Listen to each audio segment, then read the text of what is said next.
호세아서. 호세아는 그가 에브라임 혹은 야곱이라고 부르기도 하던 북이스라엘 왕국에 살고 있었습니다. 남유다로부터 분열된 지 200년 정도 후의 일이죠. 열왕기상의 이야기를 기억해 보세요. 호세아는 이스라엘 최악의 왕 중 한 명이었던 여로보암 2세 때 하나님의 대언하는 자로 부름받았습니다. 나라는 혼돈으로 치닫고 있었으며 722년에는 강하고 악랄한 아수르 제국의 침공을 받아 이스라엘은 초토화되었습니다. 이건 열왕기하에 나오는 이야기죠. 그리고 호세아는 이 모든 일이 일어나는 걸 목격했습니다. 이 책은 약 25년에 걸친 그의 설교와 글을 모은 기록으로 대부분 시 형식으로 되어 있습니다. 크게 세 부분으로 구성되어 있죠. 그럼 어떤 내용인지 살펴보겠습니다. 첫 부분은 호세아가 간음을 일삼는 고멜이라는 여성과 겪는 깨어진 결혼에 대한 이야기인데요.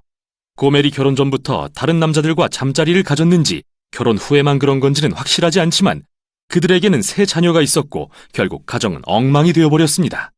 중요한 것은 하나님이 호세아에게 말씀하시길 고멜의 외도에도 불구하고 그녀를 찾아서 내 연남들에게 진 빚을 다 갚아주고 다시 사랑과 신뢰로 그녀를 받아주라고 하십니다.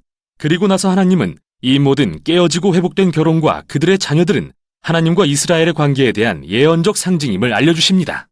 하나님은 이스라엘에게 신실한 남편과 같으셔서 그들을 노예에서 해방시켜 주시고 시내산으로 데려가 그들과 언약의 관계를 맺으시며 오직 하나님 한 분께만 신실하기를 요구하셨습니다.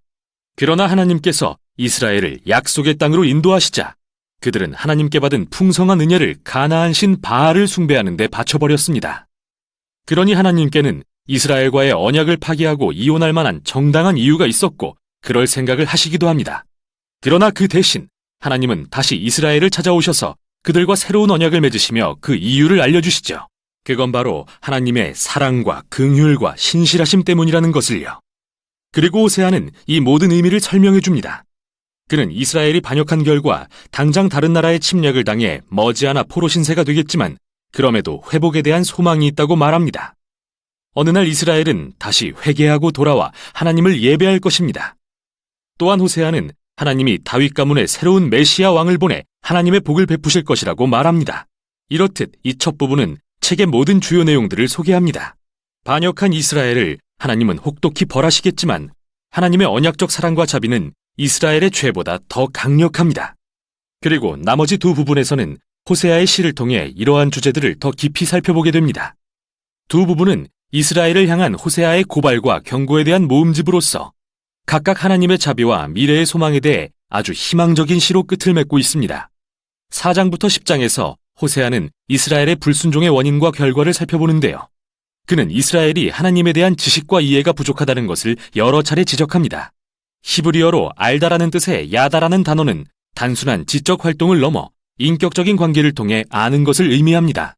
단순히 누군가에 대해 아는 것과 실제로 그 사람을 아는 것에는 차이가 있죠. 하나님은 그렇게 이스라엘이 인격적인 관계를 통해 그분을 알기를 원하시는 겁니다. 하나님은 그들이 자신을 향한 그분의 사랑을 경험해서 마음과 삶이 변화되고 결국 그들도 하나님을 사랑하기를 바라십니다. 이게 바로 호세아가 끊임없이 이스라엘의 예배가 위선임을 드러내는 이유입니다.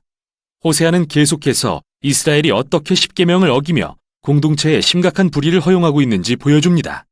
그들은 그러면서도 마치 아무 문제도 없는 듯 성전에 나와 하나님께 제사를 드리지만 문제가 없는 게 아니죠. 그들의 위선뿐 아니라 그들이 다른 신들을 하나님과 겸하여 섬기는 것도 큰 문제이기 때문입니다. 호세아는 그들이 베델과 길갈에 바알의 제단을 세운 것을 여러 차례 지적합니다.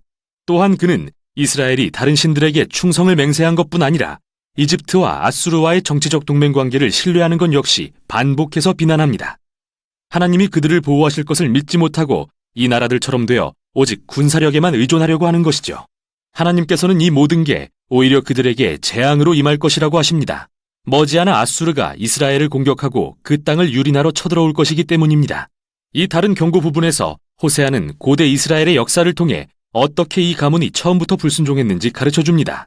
그는 창세기 27장과 28장에 나오는 족장 야곱의 거짓말과 배반을 언급하고 민수기에 나오는 광야에서 반역했던 이스라엘의 모습을 언급합니다. 또 그는 사무엘상의 이야기를 회상하며 부패하여 백성들을 죄와 재앙으로 이끈 사울 왕을 임명했던 것도 언급하는데요. 결국 호세아가 하고 싶은 이야기는 이 가문의 어떤 것들은 도무지 안 바뀐다는 것이죠. 과연 호세아에게는 어떤 소망이 있을까요? 3장에서 알 수 있듯이 하나님은 그의 백성을 구원하고 회복하기 위해 일하십니다. 바로 이 마지막 2장을 살펴보도록 하죠. 11장의 내용은 아름답습니다. 이 시는 하나님을 자기 아들 이스라엘을 기르고 그에게 모든 것을 나눠준 사랑이 많은 아버지로 묘사합니다. 그러나 아들은 자라서 아버지를 반역하고 배신합니다. 그분의 너그러움을 이용하고서 말이죠. 그래서 이 시에서 하나님의 마음은 갈갈이 찢겨집니다. 언제는 화를 내시며 당연히 엄벌을 내릴 거라고 말씀하시다가도 언제는 또 가슴이 아파 무너지십니다. 그리고 그분은 자비와 긍휼의 하나님이셔서 자신의 사랑하는 아들을 용서해 줄 것이라 말씀하십니다. 에브라임아, 내가 어찌 너를 버리겠느냐? 내 마음이 내 속에서 돌이키어 나의 긍휼이 불붙는 듯하구나. 이처럼 하나님이 이스라엘을 그 행위의 결과로서 앗수르에게 정복당하게 하신 건 맞지만 그것이 하나님의 최종 결정은 아닙니다. 희망은 여전히 남아 있습니다. 그게 바로 마지막 장의 내용입니다. 호세아는 이스라엘에게 회개하고 하나님께 돌아오라고 외쳤지만 오래가지 않을 것을 알았습니다. 그런 적이 없었으니까요. 그리고 하나님은 언젠가 그들의 반역을 고치시고 기꺼이 그들을 사랑하실 거라 말씀하시면서 새롭게 치유된 이스라엘을 그분의 사랑에 깊게 뿌리내리고 가지를 뻗어 그늘을 만들며 열방의 열매를 나누는 울창한 나무로 묘사하십니다. 이것은 아브라함과 맺은 하나님의 약속의 모습입니다. 어떻게 이스라엘이 열방 가운데 복이 되는지에 대해서 말이죠. 그리고 하나님은 인간 마음 깊은 곳의 타락과 죄악된 이기심은 하나님의 은혜와 능력으로 치유될 수 있으며 그때 하나님의 백성이 그분의 사랑을 받고 또한 하나님께 사랑을 돌려드릴 수 있다고 말씀하십니다. 이것이 하나님께서 하신 약속입니다. 이제 이 시가 끝나고 이 책의 맨 마지막 부분입니다. 이 부분은 마치 별책부록처럼 호세아의 기록을 모은 저자가 독자인 우리에게 따로 말하고 싶은 내용 같습니다. 그는 누가 지혜와 총명이 있어 이 모든 것을 이해할 수 있을까 묻습니다. 즉, 호세아의 시들 말이죠. 주님의 길은 올바릅니다. 의로운 자는 그 길을 걷지만 죄인은 그 길에 걸려 넘어집니다. 그래서 저자가 하고 싶은 말은 북이스라엘을 향한 호세아의 오래된 시가 과거에 국한된 게 아니라 하나님의 성품과 목적, 그리고 인간의 본성에 대한 깊은 진리를 드러내준다는 것입니다. 그리고 하나님이 인간의 악에 대해 그분의 공의를 나타내실지라도 그분의 궁극적인 목표와 그분의 마음은 그의 백성을 치유하고 구원하는 것입니다. 이게 바로 호세아서의 내용이었습니다.